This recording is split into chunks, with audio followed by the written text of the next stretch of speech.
नमस्कार, मी रिद्धी म्हात्रे. बातमीपत्रामध्ये आपल्या सगळ्यांचं स्वागत. आणि बातमीपत्राच्या सुरुवातीलाच एक महत्त्वाची बातमी. संजय पाटील यांच्या पत्रकार परिषदेवर बहिष्कार टाकण्यात आलाय. संजय दिना पाटील यांच्यावर पत्रकारांकडून बहिष्कार टाकण्यात आलाय. संजय दिना पाटील यांच्या धमकीनंतर पत्रकारांनी बहिष्कार टाकण्याचा पवित्रा घेतलेला आहे. संजय दिना पाटील यांनी पत्रकारांना धमकी देत शिवीगाळ केली आणि त्यानंतर ही भूमिका पत्रकारांनी घेतलेली आहे.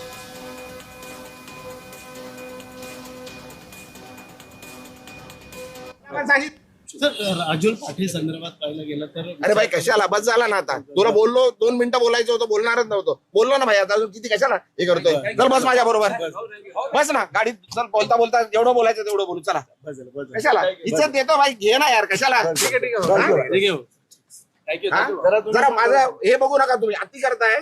हे भाई बस ना, बंद कर ना आता, बंद कर. नाहीतर भाई मी विसरून जाईल मी खासदार आहे. तुम्ही काय पहिला पण सांगितलंय मी. हॅलो, इज्जत करतो, इज्जत करा. सांगतोय बरं, तुम्ही उगाच माझी रेकॉर्ड कर. इज्जत करतो, उगाच डोक्यात जाऊ नका. उगाच डोक्यात जाऊ नका. घराखाली उगाच देतो, ठेवतोय तुम्हाला जेवायला देतोय. काय उगाच त्यांच्याकडे जाल. ते बोलतात ना, मला मी बोलणार नाहीये. आता परत आले तर मारून पाठवणार तुम्हाला. पण जे बोलायचं लिहायचं ते लिहा, रेकॉर्ड करा, सांगा तिकडे कमिशनरकडे जाऊन कंप्लेंट करा. इज्जत करतोय, तुम्हाला सहन करतोय. खूप दिवस सहन केलं तुम्ही. हा बाजू कशा. अरे लिमिट आहे कुठल्या गोष्टीची, बोलली आहे ना ती, सांगितलं ना सर्व. काय बोलू दे, अरे काय बोलू. आणि येऊ नका माझ्याकडे काय घ्यायला. आला तर मारणार होता. रेकॉर्ड करा आणि सांगा. तुम्ही आता मला विचारायला आले तर मार खाणार. हे लिहून घे, रेकॉर्ड कर. काय करायचंय कंप्लेंट करायची कर. पोलीस आहेत सर्व, त्यांच्या समोर सांगतोय. बस झाला, सहन केलं खूप. सध्या मी आहे नरिमन पॉइंट जवळील बाळासाहेब भवन या ठिकाणी. बाळासाहेब भवन खरं तर हे उपमुख्यमंत्री एकनाथ शिंदे यांच्या शिवसेनेचं हे कार्यालय आहे. आणि काही वेळपूर्वी या कार्यालयात खासदार संजय दिना पाटील ज्यांनी नुकताच शिंदे गटात प्रवेश केलेला आहे, त्यांची पत्रकार परिषद जी आहे ती या ठिकाणी आयोजित करण्यात आली होती.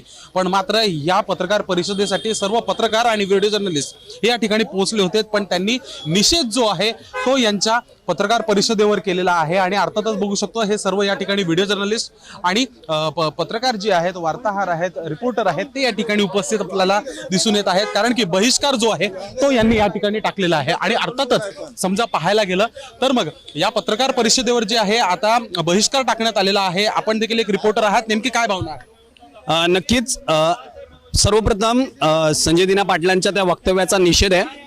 लोकप्रतिनिधी म्हणून त्यांनी अशी वक्तव्य करू नये. यापूर्वी त्यांची वक्तव्य ती पुढे आलेली आहेत. महिला पत्रकारांबद्दलही त्यांनी अशी वक्तव्य केली आहेत. त्यामुळे या वेळेस आम्ही त्यांच्या दावणीला बांधलेले नाहीये. ही लोकशाही जिवंत आहे आणि त्याचा निषेध आहे. त्यांच्या पत्रकार परिषदेला आम्ही आज बॉयकॉट केलेलं आहे. लाखो लोकांनी संजय दिना पाटील यांना संसदेमध्ये पाठवले, कायदे बनवण्यासाठी पाठवले, कायदे बनवण्यासाठी पाठवले आणि कायदे बनवणारेच असे वक्तव्य करत असतील तर हे खूप शोकांतिक आहे. आणि संजय दिना पाटीलच काय, जर हीच गोष्ट एखाद्या काँग्रेसच्या किंवा राष्ट्रवादी शरद पवारच्या किंवा उद्धव ठाकरे यांच्या पक्षाच्या लोकांनी बोलले असते तर खूप मोठा उहापोह या लोकांनी केला असता. आता आपल्याच पक्षाच्या लोकांनी केले तर ते काय त्यांचं म्हणणं मांडणार हे आता त्यांनी सांगावं. ते स्वतः वाय सिक्युरिटीमध्ये फिरतात आणि ते पत्रकारांना म्हणतात की तुम्हाला घरात घुसून मारू आणि एकंदर प्रश्न विचारू नका असं म्हणत आहेत. तर एकंदर या सगळ्या गोष्टीचा पत्रकारांचा झालेला अपमानाचा मी निषेध करतोय पत्रकार म्हणून. आणि त्यांनी त्यांच्या परीने माफी मागावी. आम्ही वाटलं तर स्वीकार करू किंवा अन्यथा निषेध करू पुन्हा. व्हिडिओ जर्नलिस्ट स्वप्नील मोरे सोबत मी शुभम उमाळे, जय महाराष्ट्र न्यूज, मुंबई.